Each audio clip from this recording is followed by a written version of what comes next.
Arsenal are the only team in the Champions League this season that haven't trailed in a single match. But that record is about to face its toughest challenge yet.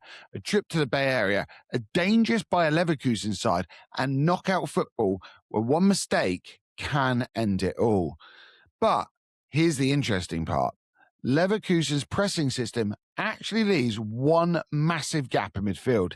And if Arteta targets it properly, Arsenal could control this game. So I'm going to break it down. The tactical weaknesses we can exploit, the key matchup that could decide the tie, and the lineup I think Arteta will go with. Because the road to Budapest starts right here.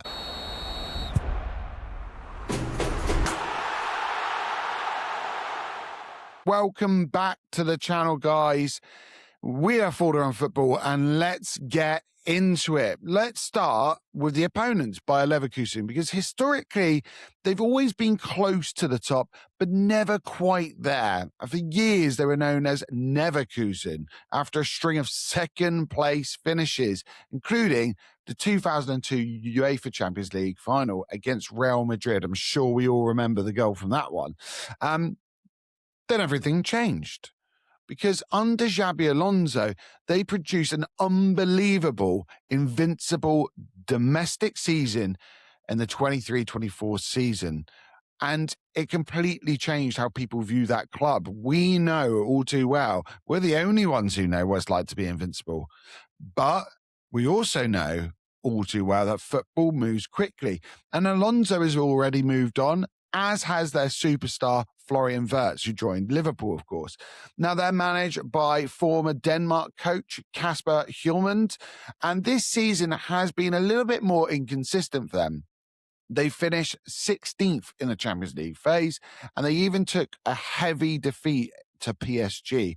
But make no mistake, this is still a dangerous team. They've shown it. They've beaten Manchester City this season, and they're very strong at home.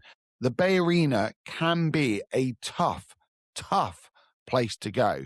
So, tactically, what will they do? Now, Leverkusen usually play about a 3-4-2-1, and when they attack, it kind of changes more into a 3-2-5. Probably their biggest attacking threat is Grimaldo. He's basically a playmaker from the left wing-back area, and already he's got 20 goal contributions this season. If he gets space to deliver crosses into Schick, who might be unavailable, we'll get into that in a little bit, but if he is, Arsenal could have problems. But Leverkusen press very aggressively, often man-to-man. And the problem is, when this gets broken down, the midfield can become really open. That's where Arsenal's midfield becomes crucial to this tie. If Declan Rice or Zubimendi receive the ball on the turn, Arsenal can attack that back line directly. The defense doesn't always recover that quickly. We have seen in the Bundesliga a lot of quick transition football, and that's why they are so susceptible to these counterattacks and being run through midfield. Another key battle could be Saka with Tapsoba. If Saka can pull him out wide, that opens space for Emirates Eze to attack the half spaces, similar to what we kind of saw sometimes against Spurs. And it's the exact type of movement that's caused Leverkusen so many problems early in the competition. So we've got to move the ball quickly, break the press, and hopefully the whole tactical structure will fall apart. But let's talk about the team news. I did mention Patrick Schick. We'll start with Arsenal. The good news for Arsenal is that Mikel Arteta should have most of his players available, especially after we rotated in the FA Cup. We saw multiple changes. So expect back available William Saliba, Gabriel, Declan Rice, and Martin Zubimendi. Now, Saliba might still be out. We've got to see how that plays out. He's had a small ankle issue recently, but he has travelled with the squad. And the biggest absence, of course, is going to be Martin Ødegaard, who hasn't recovered from a knee injury yet. There's also late fitness checks for Trossard and Calafiori, but they're expected to be available. One interesting storyline has been our just major player of recent weeks, a man of the match of, multiple matches now, Piero Hincapié, and he is eligible to face his parent club. Usually, there's a clause put into the contract to say that he can't, but he is available, and his familiarity with Leverkusen and how they play could be really useful for Arsenal. Another big storyline is Kai Havertz, who was talking to the media, obviously a former Leverkusen player, so he'll want to be making an appearance. Now, he spent 10 years at the club before moving to the Premier League, which is mad to think of all the experience he's had. He's spent that long at the club, Arteta said that Kai still has a huge affection for the club and for the fans there. And after a frustrating period with lots of injuries, he's finally had a few weeks of consistent training. There's not a better moment for him to step up. In a man-to-man press, I think sometimes we might have to beat it by going through it, and I'm hoping we can do that on the turn with Zubimendi and Rice. But if not, we need a reference point up front. Kai offers it, to us. It's a Champions League night that just screams former player turning up.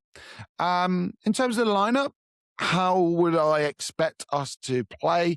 Well, David Raya obviously comes back in goal. In defence, I would expect Timber, Saliba, if he is fit, and I'm hoping he will be, Gabriel Magalhaes, and Hincapié against his former club. Midfield three is very easy. I'm sure most of you will guess it. Declan Rice, Martin Zubimendi, and Eberechi Eze for this. Finally, the attack rounded out with Bukayo Saka on the right. I would suggest Martinelli out on the left, who has been on an absolute tear in the Champions League. He's one of our highest goal scorers ever in the Champions League now.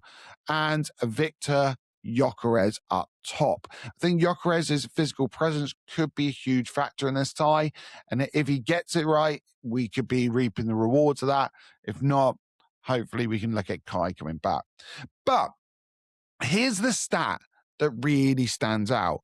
Arsenal are the only team in the Champions League this season that haven't trailed in a match. And that level of consistency is absolutely elite. Leverkusen will start aggressively. Expect that, especially with the BayArena crowd behind them. But if Arsenal can survive that kind of early onslaught, that early pressure, and start exploiting the space between the press, chances will come. My prediction is a 2-0. I think we take that lead back to the Emirates, put ourselves in a real strong position for the second leg, and hopefully we can start to get some players rested towards the end of that second leg as well. What do you guys think? Does Kai Havertz score on his return to Leverkusen? Can Eberechi Eze step up without Ødegaard, step up in the Champions League? Let me know your score predictions in the comments. If you have enjoyed the preview, make sure you like and subscribe. Turn on those notifications. It's a big night again. Come on, you guys. You guys know football. I just talk it. Forder out.